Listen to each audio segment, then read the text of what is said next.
process of making his fourth short film on the issue, which he hopes will raise awareness around the risks. And I'm happy to say that Leo joins us on the show now. Good afternoon. How are you? I'm really well, thank you. How are you doing? Yeah, not too bad at all. Thank you for being with us on the show.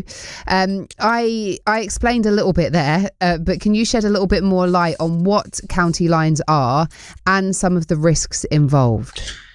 Yeah, sure.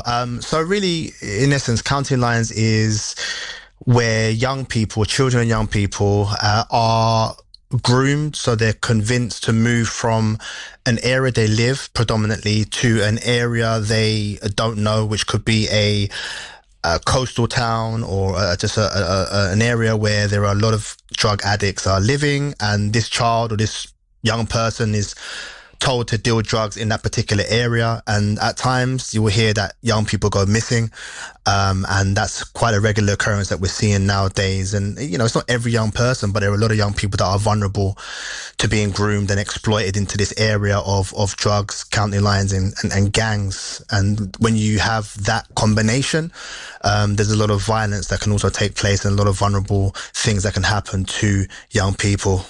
So why and how are young and vulnerable people getting involved in county lines drug dealing? I think there's different methods that are being used by those involved in criminality. I think there is two words there, debt bondage. A lot of young people are accepting gifts and being convinced online via social media to accept certain things, whether it's money, clothing, it could be food items. You know, I've seen people being groomed, you know, in chicken and chip shops and McDonald's venues. Had sort of parents contact me and tell me, you know, their child was approached and offered free food, and that the child took it unknowing that there was an agenda behind it, where the child now owed the particular person who was involved in crime and involved in gangs, and now they were in debt to this particular gang member. They would have to carry out whatever the gang would ask them to do, which is to move from where they are and to somebody they don't know to deal drugs in a very dangerous area. And you do a lot of work in schools and with parents to educate on the risks. How do those conversations go down in classrooms and with parents?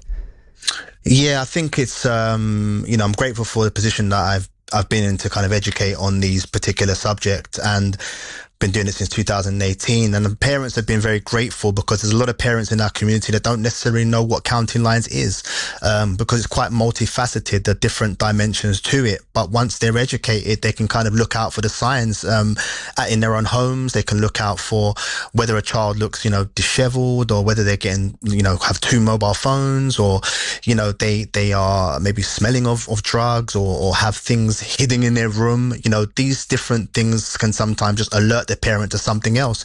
Even slang word that's used on the streets can help a parent or teachers or the communities to kind of keep an eye out for what's actually happening out there with our children and young people. And the children and young people that I've kind of been able to go and see, I've kind of been able to go and see tens of thousands, which I've been grateful for. And it's been received well. You know, they leave there confident of being able to keep away from gangs and county lines. But one thing I always say is I can't save everyone, but if we can save the one or two, then, you know, we're doing well. And how young are the children that you're educating? I mean, year 5 and year 6 Wow. would be, you know, sort of 10, 11 years old. And you'd be surprised. These kids, they know a lot more than we think they do, you know, because a lot of them are kind of being led by what they see on social media, you know, TikTok and Snapchat being their number one platforms. You know, a lot of them are following trends and seeing so many videos and a lifestyle, and they look up to certain things, and some may not be academically astute, and they might just be like, you know what, I'm not doing that well at school. Maybe I'll go into this pathway. But once they understand the dangers, and more people like what I'm doing raise awareness on this particular topic, the more chance we have of saving our kids, you know?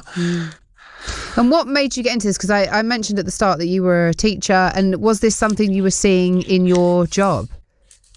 Yeah, I mean, I've kind of been doing a lot of youth work since sort of around 2010. So I had seen some things happening. Even prior to that, I had seen some things happening before. And I've been approached by parents to say, look, I think my child could be involved. And I was asked by the local council in Enfield to come and deliver a talk. And once I delivered that talk, I think there was a momentum that built. I think people recognized, okay, look, this is helpful to us as a community.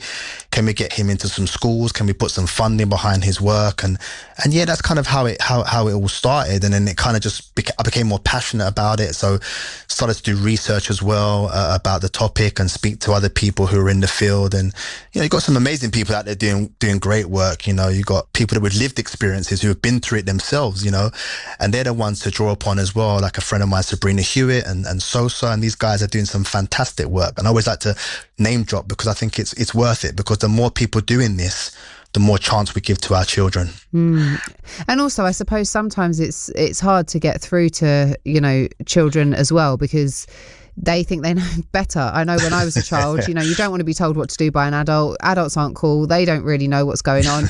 But I guess someone who's had lived experience, who, can relate to that experience as well, is important, isn't it? Oh, most definitely. I think you got to sort of, you've got the ones who lived experience, who have been through it, learned from it, and now teaching from their experience. Then you get those who are very relatable. I hope I'm relatable anyway. You get those who are relatable, who they can kind of look up to and say, okay, this guy's got something to say. He may not have been through it himself, but actually what he's trying to teach us will benefit our future. And I think for me, it's like, let's lay some foundations for our children. Let's tell them, look, if you go this way, it can end up here. But actually, if you focus on your education and the things that matter, you can build your life on some things that are good, like religion, family, love, those things that are important, that are going to build you up. Then let's focus on that. And if you need help, speak up. That's really important as well. And you're currently making your 4th short film. Can you tell us about it? Oh, yeah. I'm very grateful to be a filmmaker as well. And I've just finished making a film called The Orphan, and it's centered around counting lines exploitation. And this film really is to raise awareness on the issue of counting lions and how young people can be drawn into this activity. So we've got some fantastic cast people. Like we've got Mackay Frey, MK Frey, who's like a big social media guy, and he's appeared in a couple of films. And Micah Lubin from Top Boy, and people from Blue Story and Supercell, and all these people have come on board to kind of it's like a passion project where they're like, we see the story, we see what it's doing to our young people, and we want to be involved in trying to do our part to help raise awareness. And I think this film shows a lot of grooming techniques that take place. I think it shows how someone in care is vulnerable and can be drawn into this activity.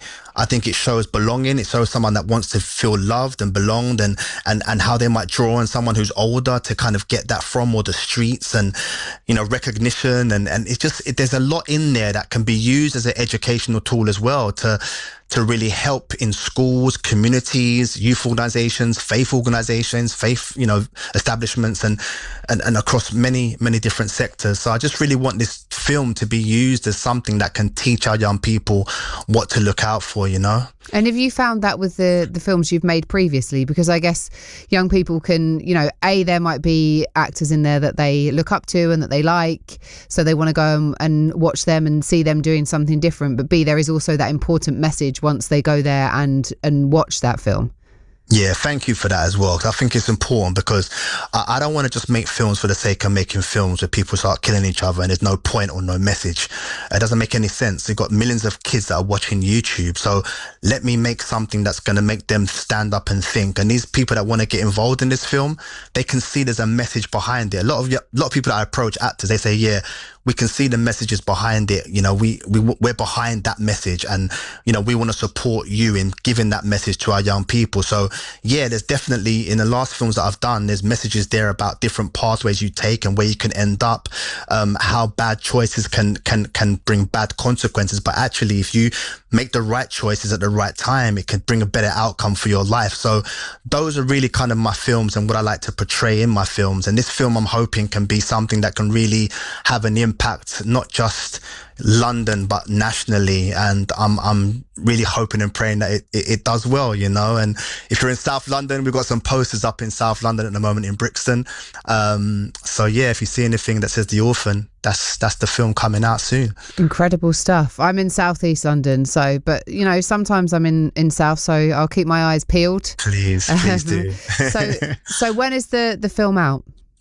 So the film will be out on the 15th of January, and you can watch that for free on YouTube on the Million Youth Media YouTube channel, MYM, just the home of short films. Fantastic channel, fantastic stories on there for young people as well.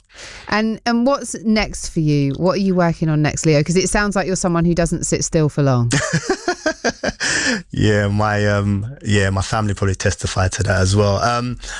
I think, you know, I want to be hopefully in a situation where I can continue to make films. Being an independent filmmaker is very difficult to get funding, but by God's grace, I've been able to get funding from police and the Home Office and London Violence Reduction Unit and the councils like Stevenage Council, Enfield Council, and all these different people who get involved. So I'm hoping for more funding, for more films that can bring important messages for young people. So I'm hoping it doesn't stop, but you just never know in this game. This filmmaking game's hard, but in the work that I do, I just want to be able to have an impact for good and try and influence our young people and put them on the right pathways. Yeah, I guess it's hard at the time when you're trying to raise the funding, and it's hard when you're, you know, trying to get everything done on a budget and etc. But once the film is done and out there, I'm sure, you know, you kind of forget some of the hardship, and that's probably what encourages you to do it again.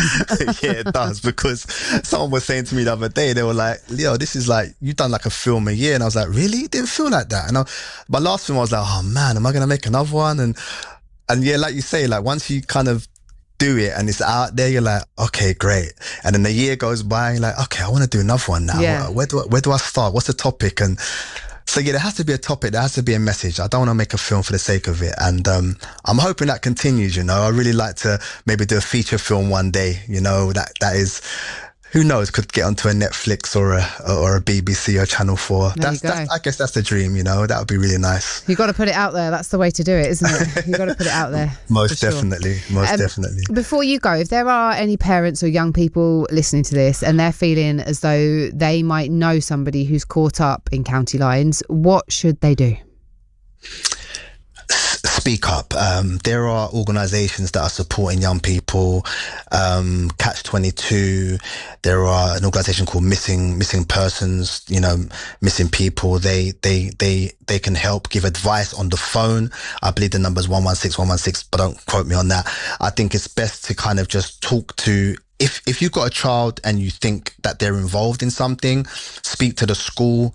You know, speak to the local police and just speak to an organisation that can hopefully try and mentor your child as well. I think look out for signs, listen to conversations that are taking place on the mobile phones, check what they're doing on social media. You know, that's a problem. I see 10, 11-year-olds telling me that they're in their room on their phone without their parents around. And they could be up to anything on that phone, being groomed online. And it's good to just check on what they're doing.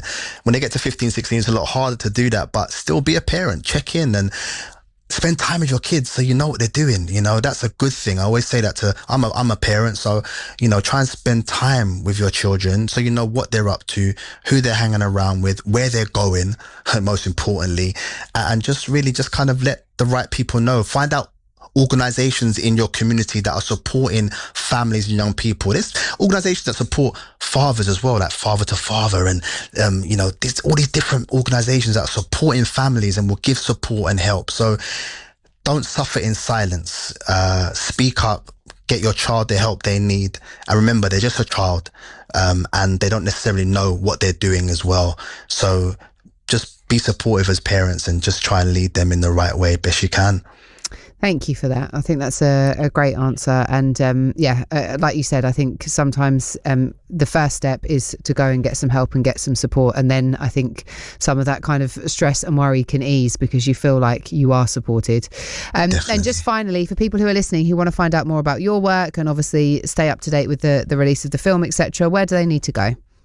Yeah, they can just go onto my website, which is leopowell.co.uk, or my Instagram, which is Leo Powell, and also on LinkedIn as Leo Powell as well. So I'll be putting out some updates very soon on everything going on. But yeah, really do appreciate the opportunity to come on here as well. Thank you so much for having me on as well. No worries. It's been an absolute pleasure. Thank you, and wishing you all the very best for 2026. Thank you very much, and take care, and Happy New Year. Thank you. That was Leo Powell there talking to us about County Lines and his film that comes out on the 15th of January. You're listening to Clara Hermit.